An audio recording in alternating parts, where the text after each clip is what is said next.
really care. The following podcast is a presentation of This Is Infamous.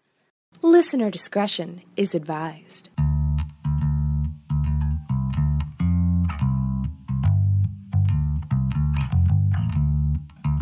Welcome to the Lifted Embargo. Thank you for tuning in, downloading, streaming, however it is that you got here. This is the show where we review movies, the latest movies that are coming out to your local neighborhood theaters on a weekly basis. And this week is no different. Joining me this week to do that, in fact, is one of our old favorite guests. You can find his work at the award circuit as well as Hollywood News, and you can read him on Twitter if you follow him there at Joey Magidson. Joey Magidson joining us this week. So Joey, thank you very much, dude. It is we made this happen in a ridiculous fashion, but thanks for taking the time to be on the show this week, dude. My pleasure. Ridiculous time for a ridiculous movie. Yeah, we have one movie on the docket this week, and that is The Shallows. And I want to thank everybody for bearing with me as I've been off for a couple of weeks traveling to attend some weddings. So as a result, I know it's right in the middle of the heart of the summer movie season. So thank you for bearing with my absence for just a little bit. And as we head into this week as well, I want to make one note. There is one other pretty sizable movie that is being released this weekend, and that is Independence Day Resurgence. There is a very good reason why we are not discussing that movie on this particular show, and that is that 20th Century Fox has elected to not screen the film in advance for critics or press, and has elected to only show the film after it has opened for people. So with the timing of this recording for this particular show, that film has not been seen, and as a result, we have not been given a chance to review it for this particular episode. So if you were looking forward to our thoughts on Independence Day Resurgence, and I know I had promised we would talk about that in advance of this episode, that is the very reason why we haven't or are unable to discuss it. So if you are looking for a review, if you were looking for some guidance as to whether or not that movie is any good, as far as whether or not you see it, you might want to wait a little bit past those first showings, and then maybe you'll get a clearer view once people have actually had a chance to lay eyes on it. So yeah, at least until like Friday afternoon. Yeah. So that is the reason we're not discussing that pretty sizable movie on this episode. The movie we are discussing on this episode, one film, it is The Shallows, which is, let's see, how to particularly discuss it and lay it out for you. It is the equivalent of a one-person film in a number of ways, and that is Blake Lively starring as a young surfer who is off to find this beach, this secret hideaway that has a deep connection to her and her family. And during her time surfing there, she has a encounter with a great white shark that essentially lines her up one-on-one with the shark. Yes. And this is by, I'm going to butcher his name, but Jaime Collet-Serra, I believe, is how I'm going to best pronounce that, who is best known for doing work such as The Orphan, as well as Nonstop and Run All Night. And the film clocks in about 87 minutes of Blake Lively going head-to-head with a shark. So that is about as baseline as I can lay it out in order for us to discuss. So, Joey, The Shallows, how did this film play for you? Better than I thought it would. Now, I mean, it's still a man/woman versus shark movie, so it's pretty much within the baseline of how you feel about that. If you like open water and movies of that ilk, this is a slightly more studio version of that, and if the idea of man beast, is a little too ridiculous, it's probably not going to convert you. But I will say Blake Lively's really good, and she's probably the last person you would expect someone to build like a one-man show around. It toes the line of not being incredibly stupid, which is something that sort of happens with these movies a lot, until like towards the end when you have to get a resolution. But it spends a surprisingly large amount of time not involving the shark. It's either the setup, which is longer than you'd think for like an 80-minute movie, and then once sort of the first encounter happens, it's a little bit before anything happens again. There's a lot of just her figuring out her situation, and that's given sort of more intelligence than you'd expect. It's still not, like a thinking man's movie, but it's for, a throwaway popcorn movie that sort of is just there and critics sort of anointed as a movie people might like. It's better than you think. It's a solid like B, Yeah, I'm mixed on this movie because I think when this movie works, it works fairly well. Yeah. And then there are some aspects of it that are really ridiculous, that I think take away from the stuff that works. So, for example, the movie clocks in, as I mentioned, about 87 minutes.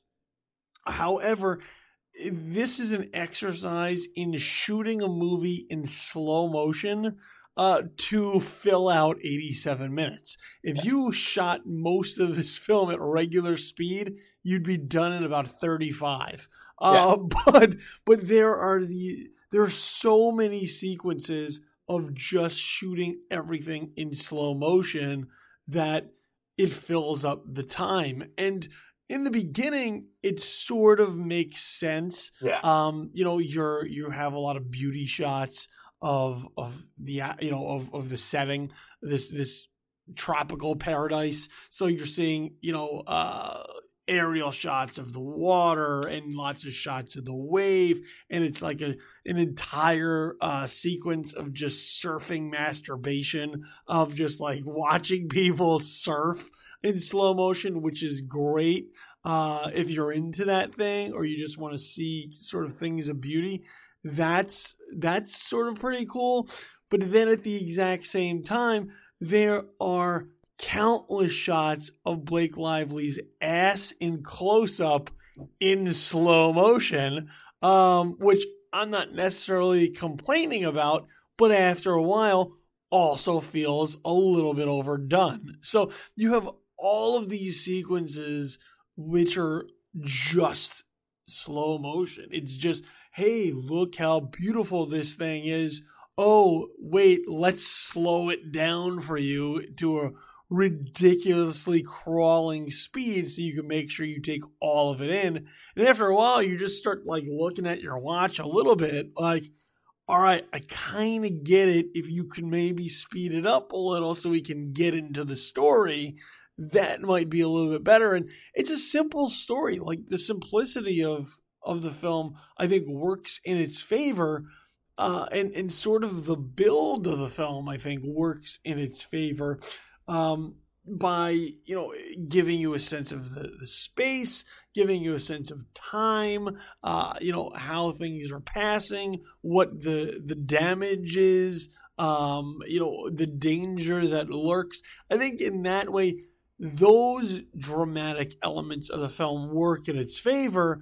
But as the film, as you mentioned, starts building towards a resolution, it just kind of becomes utterly ridiculous. So I was on board for most of the film, no pun intended, until probably the last 15 minutes, maybe 20 minutes or so, when then I was just like, oh, you gotta be fucking kidding me. Like, This is where we're going? Like the first time she quips at it, or I think she yells "fuck you" at it once. Yes. Like when she starts talking to it, then it becomes silly. And it gets by on using some silly things to its advantage. Like the co-star of the movie is a seagull.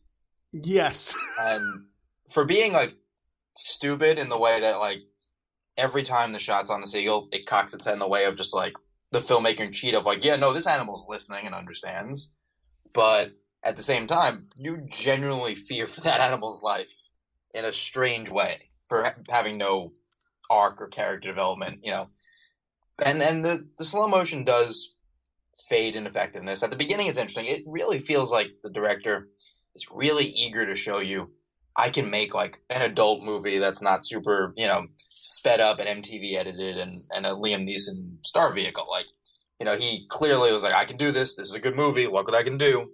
And just didn't really trust the film itself. And just like, I have to really show you in case you don't get it. And yeah, it does work. One of the first couple times that you see the shark, it's great. There's a surfing scene where you first encounter it in a wave, and that's fantastic. And I like that it held on it.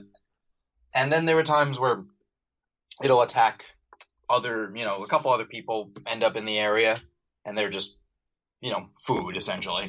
But that's handled well. But yeah, there's a lot of shots of her, which, it's Ryan Reynolds' favorite movie of the year. I mean, it's just like the slow motion to me just got gratuitous after a while. And there's ways to use it that are effective and ways that are just for no real stylistic reason other than I think it'd be cool to show this stuff in slow motion. Like watching her crash into, sort of the ocean floor and like scrape against the coral and like using those moments for effectiveness to sort of show the impact, show the damage done to her by the setting, and make you really sort of feel it. That I get, but how many shots of the waves breaking do I really need in slow motion before I'm like, all right, I get it.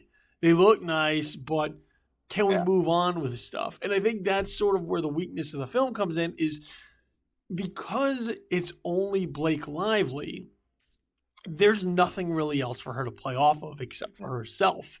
The seagull is fine because they give this bird so much personality that he works. Absurdly large personality for now.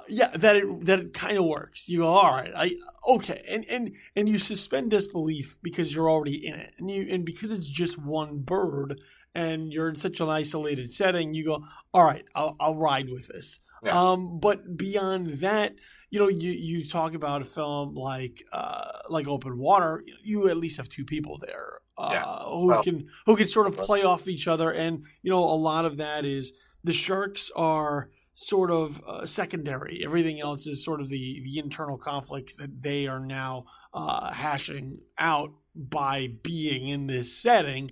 Even something like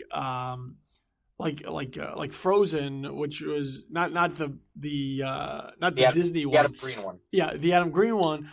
You have multiple people there to sort of play off the isolation to make it work. Blake Lively doesn't really have that when she's isolated. She has her own thoughts. She has her own self-expression. She has her own introspection there, but they don't give that character a lot other than really sort of a basic understanding of who she is, which is like she was a pre-med student, so you have the medical thing working in her favor when she has to tend to an injury of her own. So she is that working in her favor. You have the sort of the relationship with her family and sort of her recalling that her mom was a cancer patient and ultimately died of cancer, fought really hard, and you have that aspect of her being sort of a fighter, or her family being a fighter, and also that sort of ties into her emotional state of why she is where she is all by herself. But beyond that, there's really not a lot to fill this character out enough to make it go for the full running time.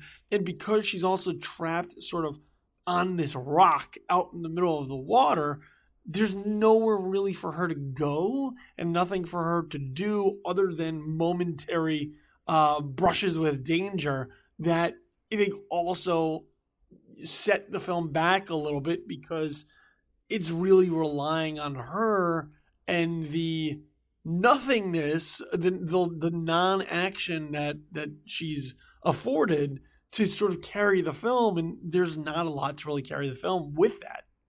I mean, I agree. I did like her a little bit better. I think she does introspection very well, and sort of looks on her face convey a lot, and she's good at that. But yeah, the problem the film has is it doesn't want to be as mellow as it probably should be. Like, at the beginning, the shark makes sense.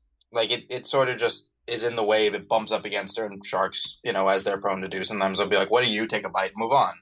So every time she gets back in the water, she bleeds, and she's chumming it, basically. So there's a reason the shark keeps passing by, and eventually gathers that, like, she could be potentially lunch, even though, obviously, sharks don't eat people, they just bite them, but whatever. Not necessary for this movie. But there's 2 other sequences where other people are involved, and the shark just straight up murders them for fun. Well, they're easy food. Yeah. Like, he's at a certain point, you'd think, like, it's moving on, like, okay, another person, I don't like this, but it basically just hunts them when they show up, and then comes back to her. And then at the end just becomes an asshole. Like, it's like, out of principle, I want to eat you now. I mean, there's sort of there's a pretty, I think, entertaining sequence involving this fat drunk guy on the beach who ultimately gets his comeuppance for being a dick, essentially. Right, they give you the one of just like, you kind of want to see him get eaten.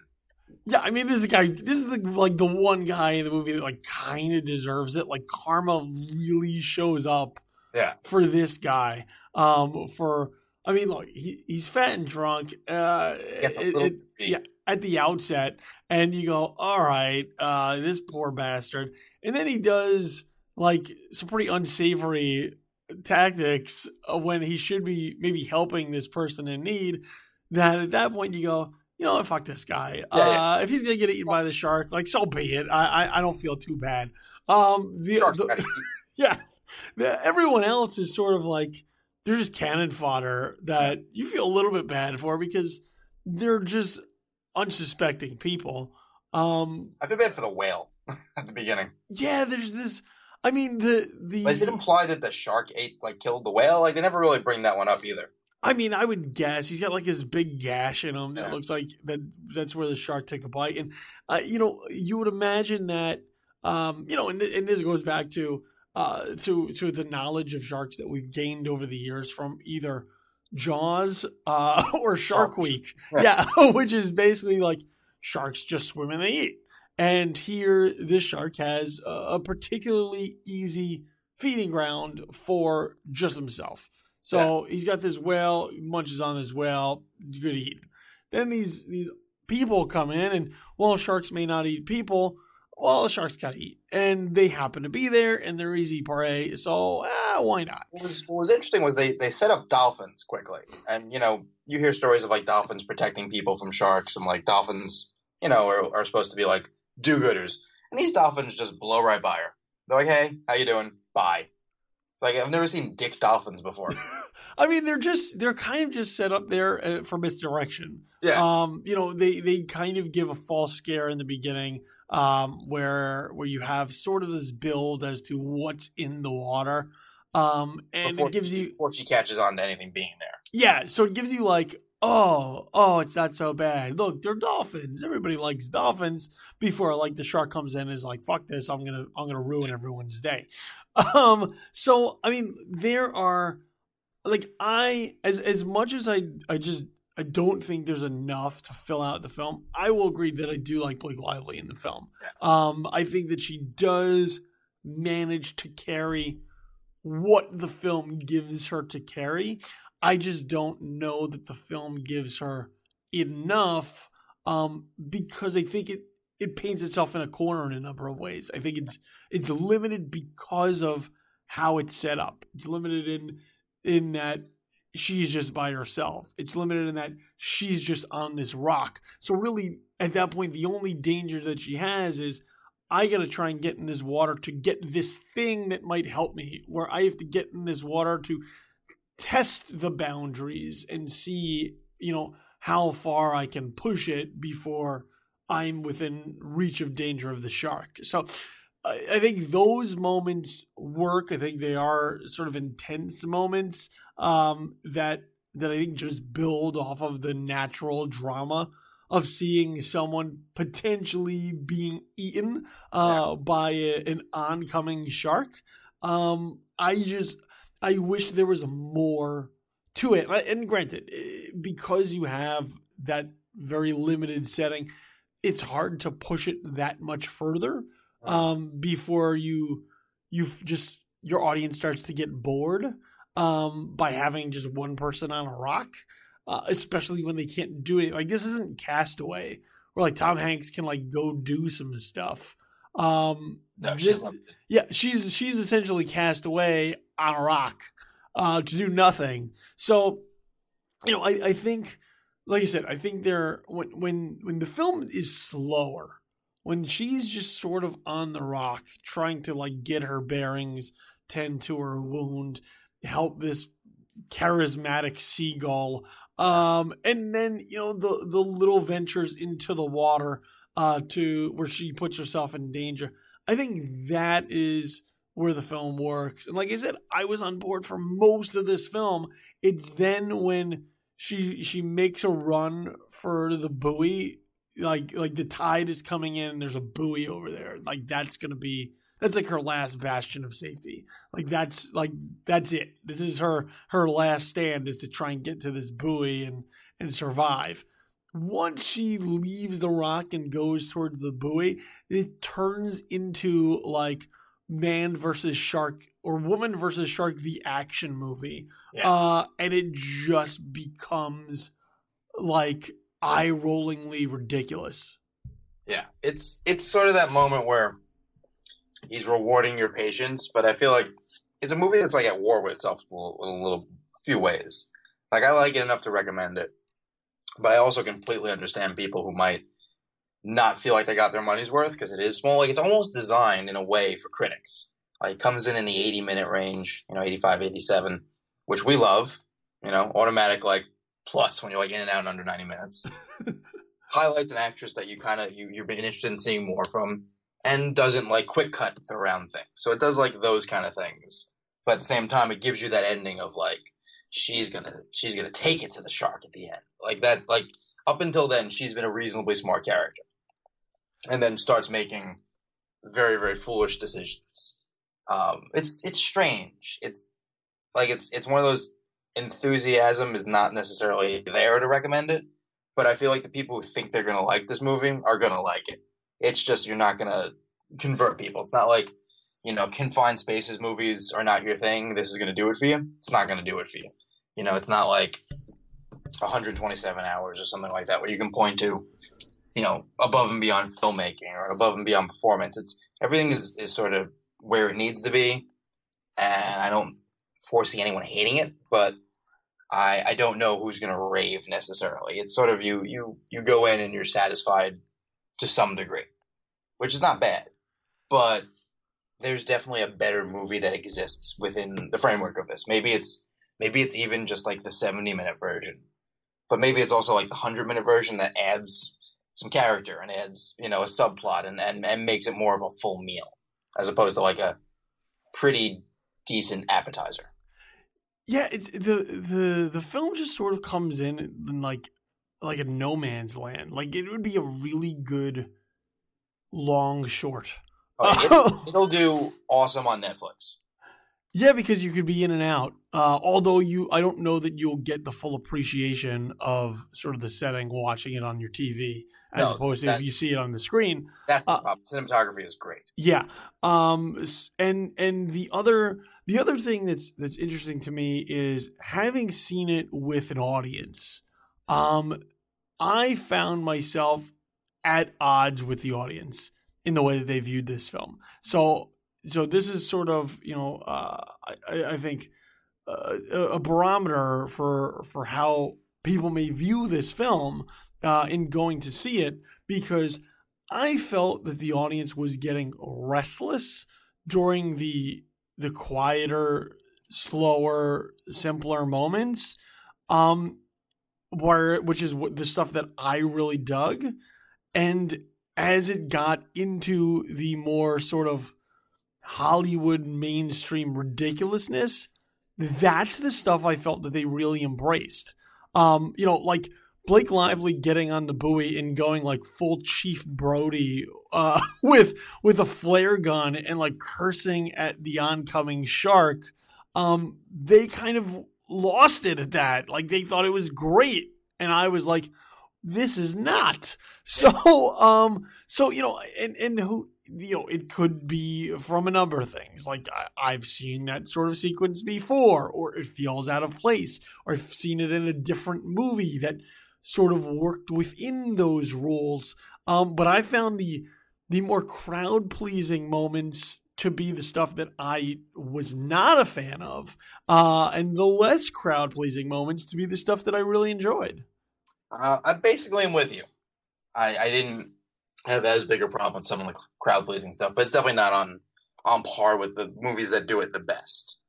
It's just the kind of thing that it doesn't have huge ambition, which sort of serves it well, but at the same time, it lends itself to you or an audience member going, well, I would have done this. It's hard to say that about super ambitious, super stylized movies because you can't really, for better or worse, I can't think of another way to do The Neon Demon. That's that movie, no matter what. I could see 20 ways to do this movie, and 10 might be better and 10 might be worse, but that's sort of the danger, and especially if you can get restless, you start imagining what else can happen. Yeah, I think one of the problems towards the end is after you've had so little shark for so much of the film, and using it quite effectively. I mean, when the shark does show up, the shark usually has purpose, and it's mainly to kill someone. But once the shark really starts to get overexposed, I think that's where it really loses the specialness, because now it really just becomes sort of this CGI monster that's behaving in a way that is not consistent with how the film sort of draws up the rules for the shark. Like, I understand the shark sort of circling, understands that there's a wounded prey of some sort there, that it's willing to take its time until it gets to eat it. But when the shark really starts relentlessly attacking, and I'm talking like going through a jellyfish field, which is a cool visual, but also is sort of ridiculous in the moment that it shows up.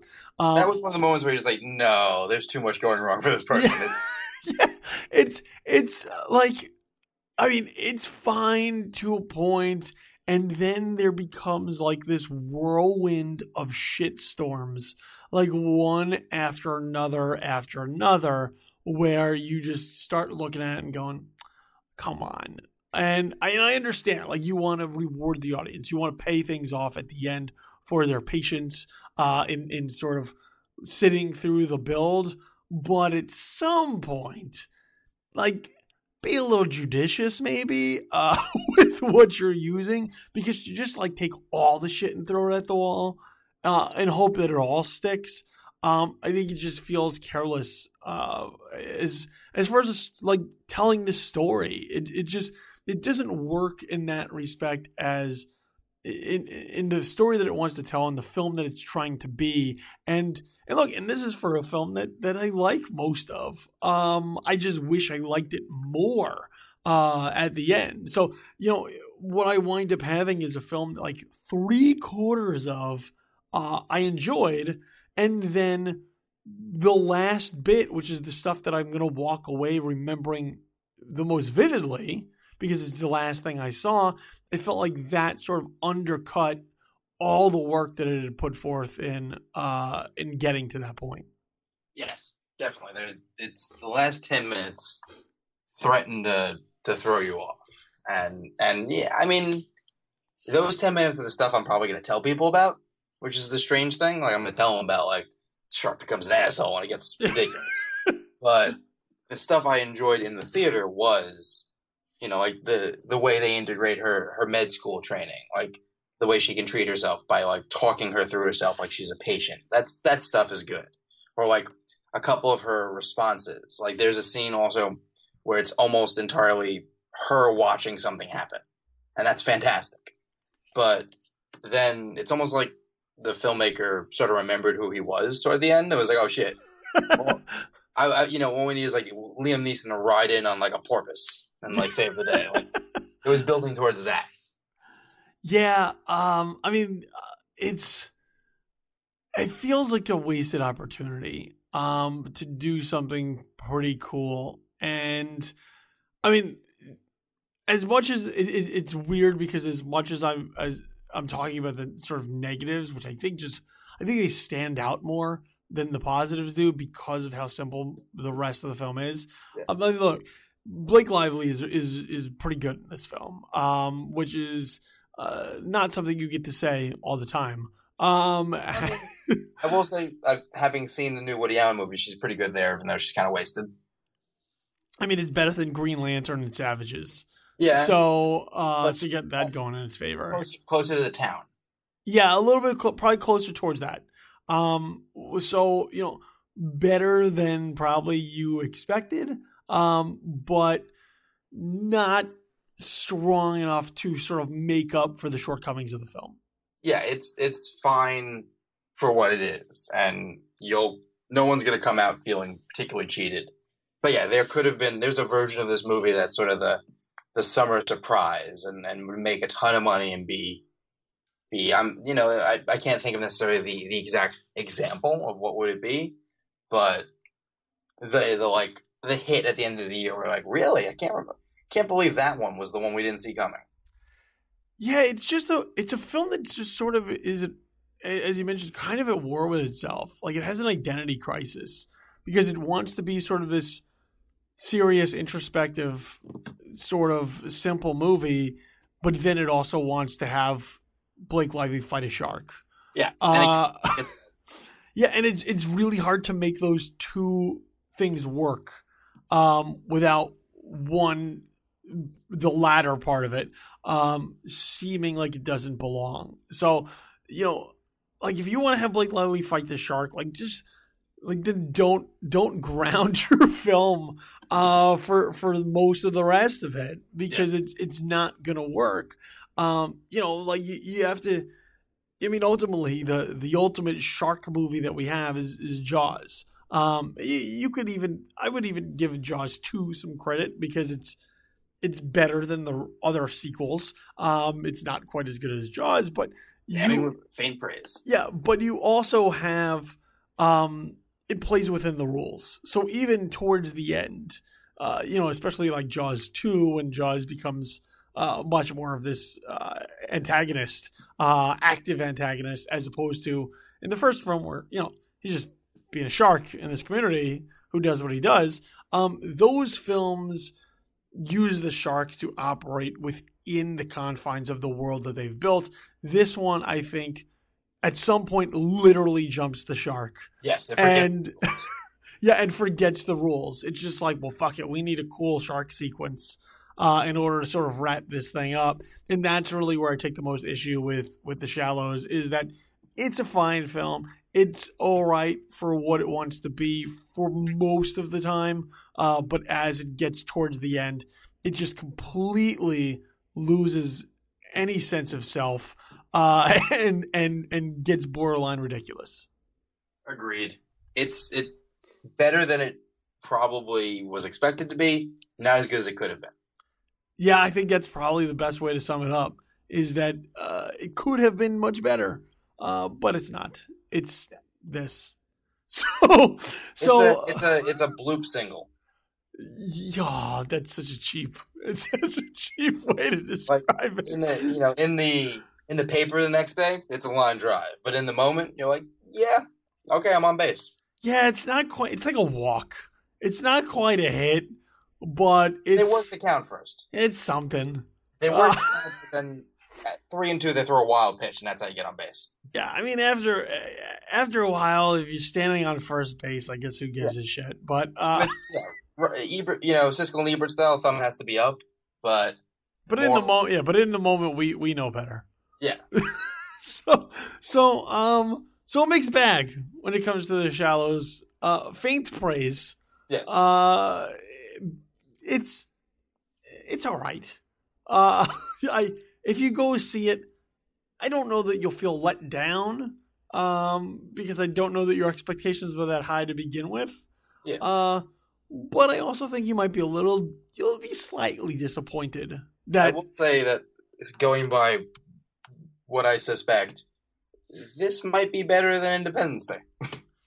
I will at least say that Sony Pictures had the balls to show us this movie. This is true. So, when it comes down to it, if you make a movie, sometimes you just got to put it out there. Yeah. And I mean, technically I am going to a screening, but it's Friday morning at 11 a.m. Yeah, which is like, which is only because you ultimately said, I'll just save myself the $15 and let them pay for it. It's basically, I'm letting Fox buy me a ticket to a movie. Yeah, because otherwise you could have seen it a few hours earlier, but why if they're going to foot the bill?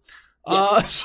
So, in that respect, I can at least say, okay, Sony, thanks for at least standing by your movie. Yeah, I can confirm the existence of this movie. Yeah. Yes. And it is what it is. Yes. So there you kind of have it. So to recap The Shallows, too much slow motion, too much of a ridiculous ending. Best breakthrough seagull. Yeah, not bad. The rest of the movie. Best seagull not named Jason. Good enough for me. Yeah. So there you have it. So that's The Shallows. So swim at your own peril, I guess, in going to see that one. So like I said, only one movie on the docket this week with Independence Day Resurgence not screening for us. So there you have it. That's The Shallows. So yeah. That's basically the show. We talked about one movie with Blake Lively versus a shark. Sometimes that's just the way it be. So Joey, before I let you go, man, let everybody know where it is they can find you out there on the interwebs. Facebook, Twitter, Snapchat, Instagram, adult friend finder. I don't know, all the general places. It's usually my name, Joey Maggots, sometimes Joey Mags. Sometimes there's a dot between Joey Maggots, and it's whatever that website fancies. But as a general rule, you Google me or you just say my name loudly, and I'll pop up. So there you go. So find him at Joey Maggots on Twitter, and also the award circuit as well is where you can find his work. Make your checks payable to cash, though. Yeah, on a regular basis. Look, you can find us on the web as well. Social media on Twitter. Hit us up at Tis Infamous. That is the mothership of This Is Infamous, which is back up and running. So thisisinfamous.com. So at Tis Infamous, that'll notify you any show as we get it up there, as well as all our other content that goes up on the site. You can also follow me at Infamous Kid, 2 Ds at the end, for all my random ramblings and musings, my stream of consciousness that ends up on my Twitter feed at Infamous Kid. Find me there. Like our pages over on Facebook. So facebook.com/TisInfamous and facebook.com/Billy the Kid. Join those interesting discussion threads that we put up there for all the content and engagement that we try to encourage on those sites. Fight through those crazy Facebook algorithms and like those pages in order to be able to get it. To get into whatever it is that we're talking about. Podcasts can be found all over the place right now. So SoundCloud, Blueberry, iTunes, Stitcher, you name it, you can find it out there. So whatever your preferred podcast distribution method is, the Lifted Embargo can be found on there on a regular basis. So wherever it is that you use, make sure you subscribe to the show. This way, every single show is brought to you as we release it. You don't have to go out and find it. It's brought to however it is that you get your podcasts. And while you're at it, make sure you rate the show and share the show. That helps us as far as feedback, what you like about the show, but also helps spread the word so that we get pretty good placement on iTunes or Stitcher or any of those as well. So make sure you spread the word to your friends, your family, your frenemies, whoever it is that you want to tell about the show. Make sure you put it out there. Sharks who are obsessively chasing you. Yeah, make sure they get a listen. Seagulls you're friends with? Hey, sharks got to listen to something while they're circling, I guess. Exactly. So make sure you spread the word there. Podcast is out there, the Lifted Embargo, however it is that you get your podcasts. You can follow me or find my work on a regular basis at joeblow.com. Also, thisisinfamous.com. And with that said, this has been the Lifted Embargo as we talked about The Shallows. So I want to thank my guest, Joey Magidson. I've been your host, Billy Donnelly. Go see something out there. There's always a movie to find if you look hard enough, and you'll find something good. This week, it may or may not be The Shallows. So, like I said, swim at your own risk. So with that said, thanks for joining us. I'll be back next week to talk about something else as we head into the 4th of July weekend. In the meantime, you have yourself a pleasant, immediate future. We're out for this week. Peace.